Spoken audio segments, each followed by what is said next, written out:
Hi guys, kamusta po kayong lahat dyan? Once again, welcome po sa ating YouTube channel.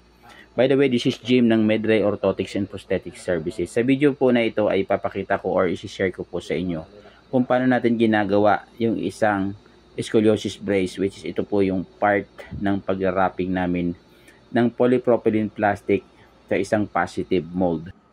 Konting kaalaman na rin po sa inyo, no? So, polypropylene plastic po ay isang high-grade plastic. This is high-density plastic. So, napakatibay niya po. And also, ang maganda sa kanya is hypoallergenic din po siya.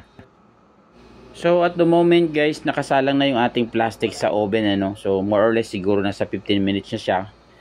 Konting time na lang inaantay natin. And then, pag naluto na yung plastic, that's the time na i-wrap na natin siya dito sa ating positive mold. So, bali itong procedure na ito guys is ginagamitan din natin ng vacuum ano. So pagbalot natin itong plastic dito sa ating positive mold, hihigupin ng vacuum itong plastic na ito para to suck out all airs inside, para in that way magiging smooth yung pagkaka-wrapping natin dito sa ating plastic ano.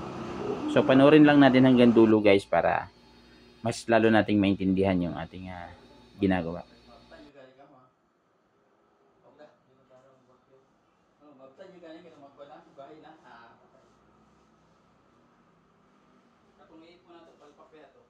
Kulang sa luto. Dawara mamay mo tabog problema, kanang kulang sa luto, sobra.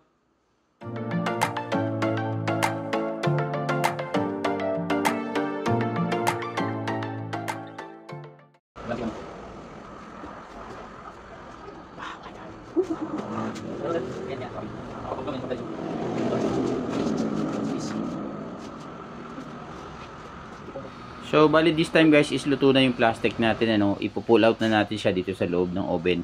Ayan, mapapansin niyo nilalagay na natin siya sa ibabaw ng positive mold. So, meron yang sapin yung oven natin guys. Ito yung tinatawag nating Teflon para hindi siya dumikit doon sa pinakang metal shell sa ilalim ng oven ano. Ayan, tinatanggal natin siya ngayon. So, ayan, maingat nating i-close itong ating plastic ito sa mold. We'll make sure na wala tayong crumpled, especially dun sa part ng brace na kakailanganin natin. So, ayan. So, makikita nyo rin na gumamit tayo dito ng 3 layers na gloves kada isang kamay natin. Ano? Kasi, guys, napakainit ng plastic na ito. Ano? It can happen na pwede tayong mapaso dito or dumikit sa balat natin. That's why we have to be very careful dito sa ganitong klase ng procedure. No? So, ito yung pinaka, kumbaga sa procedure, ito yung pinaka dapat ingatan natin. Medyo risky ito sa ating balat.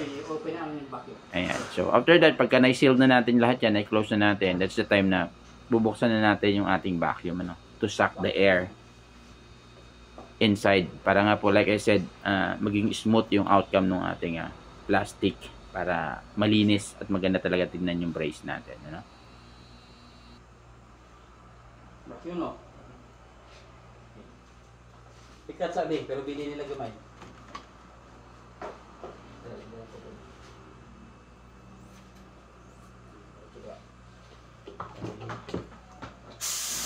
So itong part na ito guys, mapapansin nyo is inisprehan natin siya ng hangin ano, itong mismong plastic.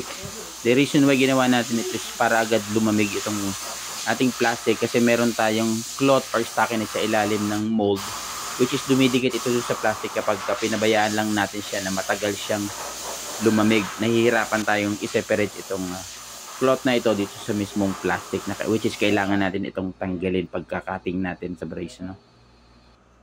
So that's it guys. I hope may konti kayong natutunan dito sa ating episode for today's. I'll see you again in the next one. God bless. Bye.